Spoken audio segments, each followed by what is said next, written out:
Estamos de volta com o Tambaú da Gente Manhã e dando sequência àquela rodada de entrevistas. Hoje nós trazemos o candidato João Almeida. João, seja bem-vindo a você e ao Daniel. Lembrando que você que está em casa me assistindo pode mandar uma pergunta para mim. Olha meu WhatsApp aí, 988665887. O que é que você quer, caso o João seja eleito, que seja feito na sua comunidade? Tá faltando o que no seu bairro? Manda pra mim, porque sou tua voz aqui durante essa rodada de entrevistas. Boa sorte pra você, Daniel. Boa sorte pra o João também. Bom dia, Jaceline. Bom dia a você que está acompanhando ao Tambaú da Gente Manhã. O candidato já está aqui comigo. A partir de agora, temos 15 minutos para debater propostas para a cidade de João Pessoa. Bom dia, seja bem-vindo. O primeiro assunto que eu quero trazer é segurança. O senhor é policial rodoviário federal, vereador aqui de João Pessoa e está prometendo zerar roubos e furtos de veículos em 4 meses aqui na capital. Isso com a instalação de câmeras, usar as câmeras que já existem da CEMOB, mas diariamente a gente registra aqui na nossa programação vários roubos, furtos que acontecem mesmo com a existência de câmeras. Exato. Como é que isso vai acontecer para zerar esses roubos, candidato? Bom dia. Bom dia, Daniel. Bom dia, Jaceline. Bom dia a você que está em casa, né? É um prazer estar aqui novamente na TV Tambaú. Então, Daniel, eu quero carregar essa experiência que temos de 26 anos enquanto policial rodoviário federal e trazer para João Pessoa. Resta provado que o combate à violência não se faz apenas com armas, nem com tiro, nem com truculência. Se assim fosse, o Rio de Janeiro seria a cidade mais tranquila do mundo, né? Porque morre bandido e polícia quase todos os dias no Rio de Janeiro. Violência se combate hoje, principalmente em pleno século XXI, com tecnologia, absolutamente. Eu faço parte de uma polícia. A Polícia Rodoviária Federal é a polícia que mais apreende drogas no mundo inteiro, né? E se faz isso com tecnologia e inteligência policial.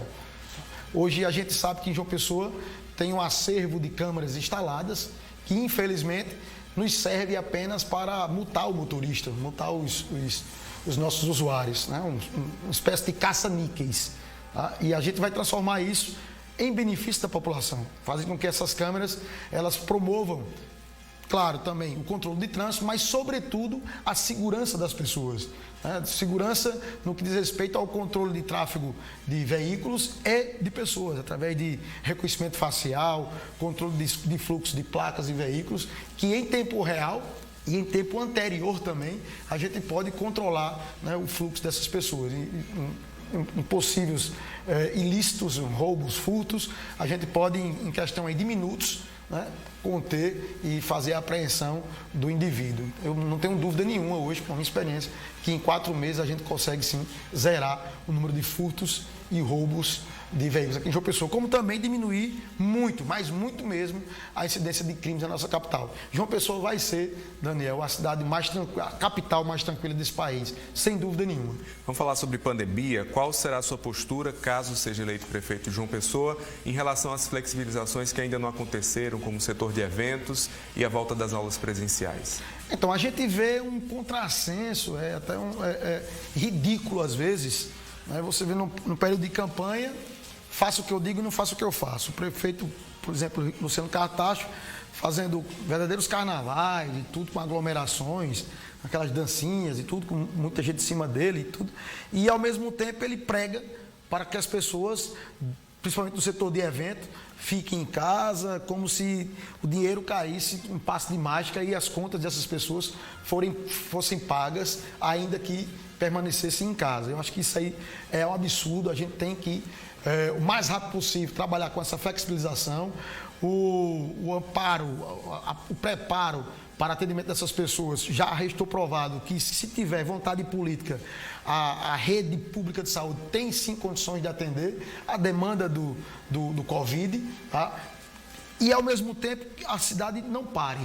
O setor de eventos foi o setor que primeiro parou e que o último vai parar. Se não vai reabrir, pelo menos tem que ter uma política pública de socorro, urgentemente, que essas pessoas estão pedindo ajuda já há muito tempo e o poder público finge que não existe. Em relação à educação, a volta à aula presencial, o senhor defende já a partir de janeiro? Na verdade, não era para ter parado a aula hora nenhuma, né? A gente tem uma realidade do setor privado, das escolas públicas, da escola pública e do setor privado, né? Por exemplo, o meu filho, ele, apesar de ele não ir para o colégio, hoje, enquanto eu estou aqui dando entrevista para você, Daniel, meu filho está em casa assistindo aula. Essa mesma realidade a gente não vê na escola pública. Os alunos da rede pública municipal estão sem aula desde o início da pandemia, hoje estão sem aula e vão permanecer, infelizmente, sem aula. E a gente vê uma secretária da Educação que se diz da gestão, que quer dar continuidade, e parece que não está enxergando que essas crianças estão sem aula. Isso é um mal que é praticamente irremediável. Não é justo. Eu tenho um filho de 11 anos de idade. Não é justo eu saber que meu filho está assistindo aula todos os dias e o aluno da rede pública municipal está, infelizmente, sem aula. A minha tristeza maior, Daniel, é saber que pessoas ainda vão sair de casa e votar nesse projeto, sabe? Eu fico muito triste, porque está nas nossas mãos mudar essa realidade educacional e do futuro de João Pessoa. Candidato à saúde pública certamente será o grande desafio do próximo gestor, porque ainda pegará uma parte da pandemia, trabalhará a vacinação da população também, Exato. Além de todas as outras questões que já existem, os problemas na saúde, a questão do trauminha, dos exames que demoram a acontecer, das cirurgias que também demoram. Como é que o senhor vai tratar esse assunto? Fundamentalmente, Daniel, saúde se promove com prevenção, né? Quem tem plano de saúde, quem tem condição financeira razoável, ele faz check-up todos os anos. A gente se previne das doenças. É a melhor forma de se promover saúde, é assim. Então, se a gente não tiver uma política pública de prevenção, jamais a gente vai conseguir, pelo menos, atenuar o problema. Entendeu? Não nos falta dinheiro. A saúde tem 700 milhões de reais investido todos os anos. O que falta é responsabilidade com a coisa pública. Então, é importantíssimo, eu estou batendo muito nessa tecla, me perdoe, mas é importantíssimo que você que está em casa vote naquele que tem um passado decente, vote naquele que tem um histórico que vai respeitar o nosso dinheiro. Uma vez que tem um gestor que respeite o nosso dinheiro, esse dinheiro vai sobrar e vai poder sim oferecer um serviço melhor para a população. Eu quero fazer um check-up anual preventivo de todos os usuários da saúde pública de uma pessoa acima de 40 anos. Isso vai levar aí 5% do orçamento da saúde e é muito pouco. Isso vai dar uma economia e uma qualidade de saúde pública de uma pessoa jamais visto nessa cidade. Com exames preventivos como exame de glicose.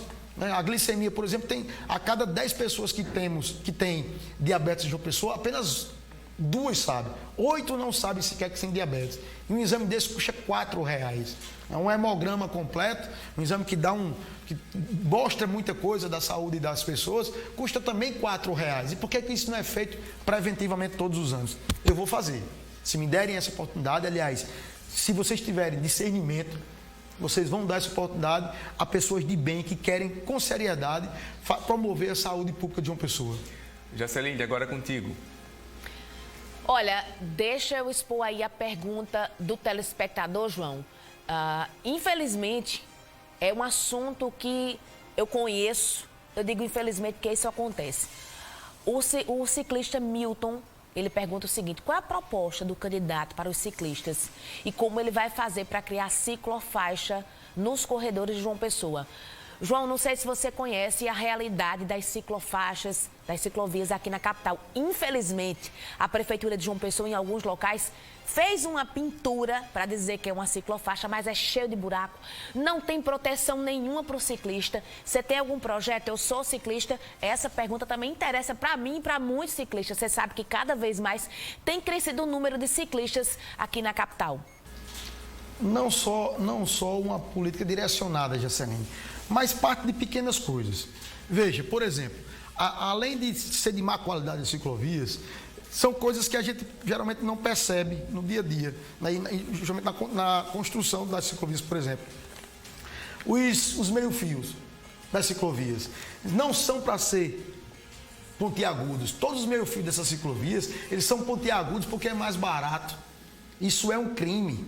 Qualquer acidente, uma queda leve de um ciclista, e inclusive eu tenho um amigo que faleceu na beira-mar do Cabo Branco, porque bateu com a cabeça no meio-fio pontiagudo, sabe? Esse meio-fio é para ser boleado, Todas as ciclovias que se prezam, eles são boleadas. Sabe? Tem que ter uma política pública de educação do motorista, tanto do ciclista como educação.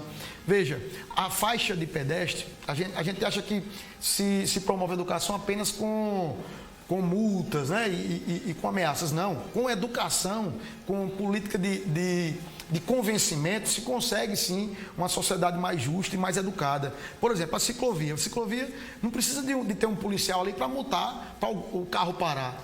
Já é condicionado ao motorista quando vê uma ciclovia, não, uma passagem de pedestre.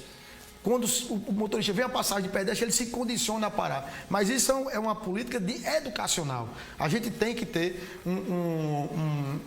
uma força-tarefa em João Pessoa de educação, tanto do ciclista, quanto do pedestre, quanto ao motorista, para que a gente se condicione a respeitar o ciclista e o pedestre. A prioridade no trânsito, né, na mobilidade, ele parte, prioridade máxima, pedestre, depois o ciclista, por último que vem o automóvel. Essa prioridade tem que estar implícita na cabeça das pessoas de forma tácita, e essa política educacional a gente vai sim implantar, fora todas as outras de sinalização, organização, de bolear os meus fios, sabe, e dar melhor condições às ciclovias.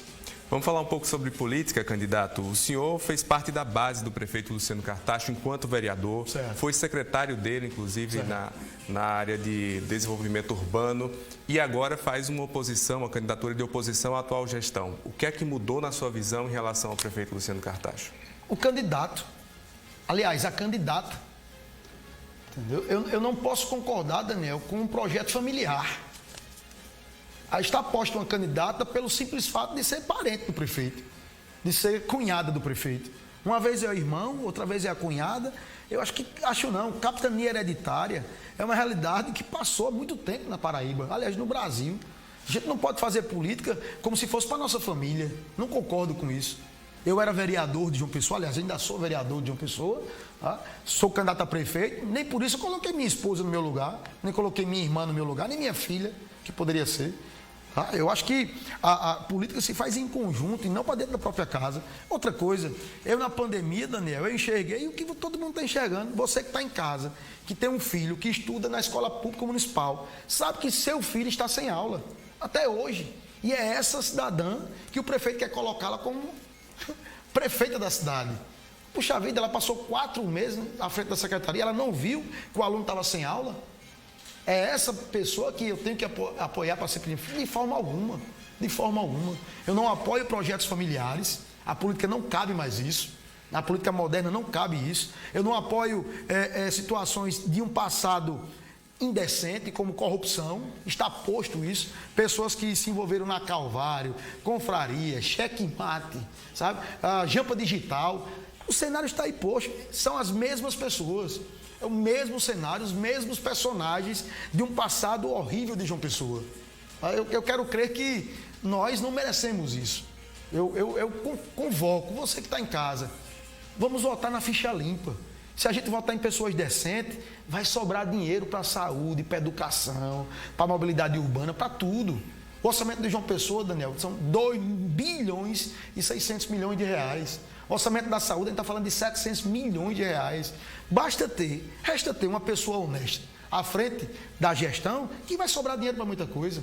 Então, é um entendimento não de oposição à situação. Eu acho que isso é muito pequeno, sabe?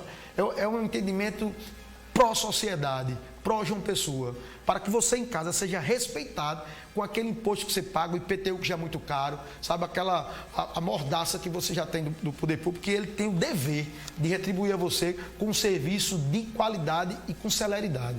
A gente está chegando na reta final da entrevista, temos quanto tempo? Acho que um pouco mais de 1 minuto para suas considerações finais. Então, eu acho que nós estamos no caminho certo. As pessoas de casa já estão começando a perceber, Daniel, o verdadeiro sentido da política. Não precisamos de ídolos, pelo amor de Deus. Os políticos não são ídolos, são pessoas normais como todo mundo. Não veja que não existe salvador da pátria. Procure no seu futuro prefeito aquela pessoa honesta, que verdadeiramente lhe representa, que você tenha pelo menos a esperança de que vai cuidar bem do seu dinheiro, vai cuidar bem da coisa pública, sabe? Vai tratar Pessoa como se nossa fosse. Pelo amor de Deus, se você votou em alguém já e esse alguém se envolveu com corrupção, com superfaturamento, você pode ter sido até traído, como eu fui também. Mas se você votar nas mesmas pessoas, sinceramente, eleitor, você está sendo cúmplice de um processo que ninguém aguenta mais. Portanto, pessoal, vamos dar oportunidade aos fichas limpas, não só de João Pessoa, mas para toda a Paraíba. Nós precisamos urgentemente de mudar esse cenário, porque João Pessoa não merece isso. Obrigado, João Almeida, 77 no dia 15. Obrigado pela sua participação. Amanhã nós recebemos aqui Carlos Monteiro, do Rede Sustentabilidade. Jaceline. Obrigada a você, Daniel. Obrigado também ao candidato João Almeida. Agora vamos falar um pouquinho de solidariedade.